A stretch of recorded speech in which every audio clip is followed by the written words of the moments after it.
जय श्री कृष्ण, जय श्री राधे।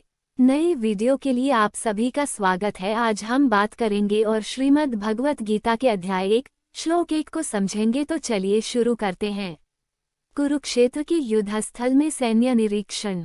धृतराष्ट्रोवाच धर्मक्षेत्रे कुरुक्षेत्रे संवेता युयुत्स्वः मम का पांडवाश्चैव किम कुर्वत संजय। 1 धृतराष्ट्र ने कहा, हे संजय, धर्मभूमि कुरुक्षेत्र में युद्ध की इच्छा से एकत्र हुए मेरे तथा पांडु के पुत्रों ने क्या किया। तात्पर्य: भगवद गीता एक बहुपठित आस्तिक विज्ञान है जो गीता महात्म्य में सार रूप में दिया हुआ है। इसमें यह उल्लेख है कि मनुष्य को चाहिए कि वह श्री कृष्ण के भक्त की सहायता से सवीक्षण करते हुए भगवद गीता का अध्ययन करे और स्वार्थ प्रेरित व्याख्याओं के बिना उसे समझने का प्रयास करे। अर्जुन ने जिस प्रकार से साक्षात भगवान कृष्ण से गीता सुनी और उसका उपदेश ग्रहण किया, इस प्रकार की स्पष्ट अनुभूति का उदाहरण भगवद गीता में ही है।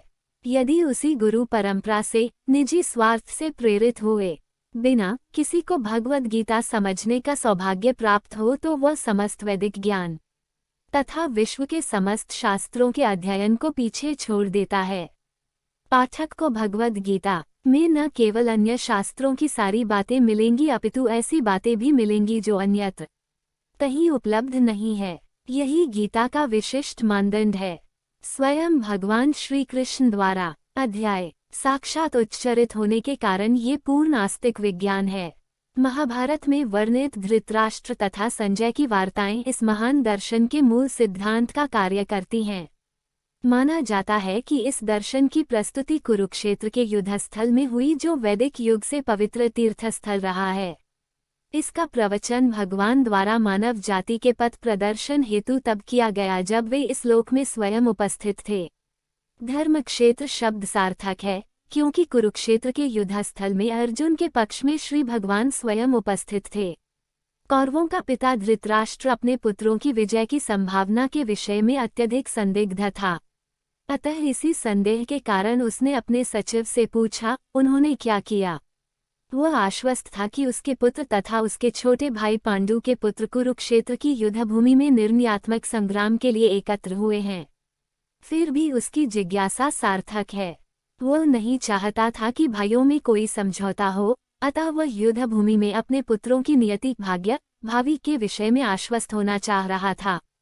चूंकि इस युद्ध को कुरुक्षेत्र में लड़ा जाना था, जिसका उल्लेख वेदों में स्वर्ग के निवासियों के लिए भी तीर्थस्थल के रूप में हुआ है, अतः धृतराष्ट्र अत्यंत भयभीत था कि इस पवित्र स्थल का युद्ध के परिणाम पर न जाने कैसा प्रभाव पड़े। उसे भली भांति ज्ञात था कि इसका प्रभाव अर्जुन तथा पांडु के अन्य पुत्रों पर अत्यंत अनुकूल पड़ेगा, क्योंकि स्वभाव से वे सभी पुण्यात्मा थे। संजय श्री व्यास का शिष्य था, अतः उनकी कृपा से संजय धृतराष्ट्र के कक्ष में बैठे बैठे कुरुक्षेत्र के युद्धस्थल का दर्शन कर सकता था। इसलिए धृतराष्ट्र ने उससे युद्धस्थल की स्थिति के विषय में पूछा। पांडव तथा धृतराष्ट्र के पुत्र दोनों ही एक वंश से संबंधित हैं, किंतु यहाँ पर धृतराष्ट्र के वाक्य से उसके मनोभाव प्रकट होते हैं।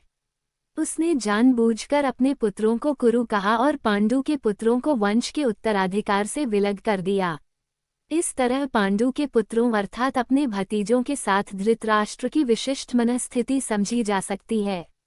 जिस प्रकार धान के खेत से अवांछित पौधों को उखाड़ दिया जाता है, उसी प्रकार इस कथा के आरंभ से ही ऐसी आशा की जाती है कि जहां धर्म के पिता श्री कृष्ण उपस्थित हो, वहां कुरुक्षेत्र रूपी खेत में दुर्योधन आदि धृतराष्ट्र के पुत्र रूपी अवांछित पौधों को समूल नष्ट करके युधिष्ठिर आदि नितांत धार्मिक पुरुषों की स्थापना जाएगी। यहाँ धर्मक्षेत्रे तथा कुरुक्षेत्रे शब्दों की उनकी ऐतिहासिक तथा वैदिक महत्ता के अतिरिक्त यही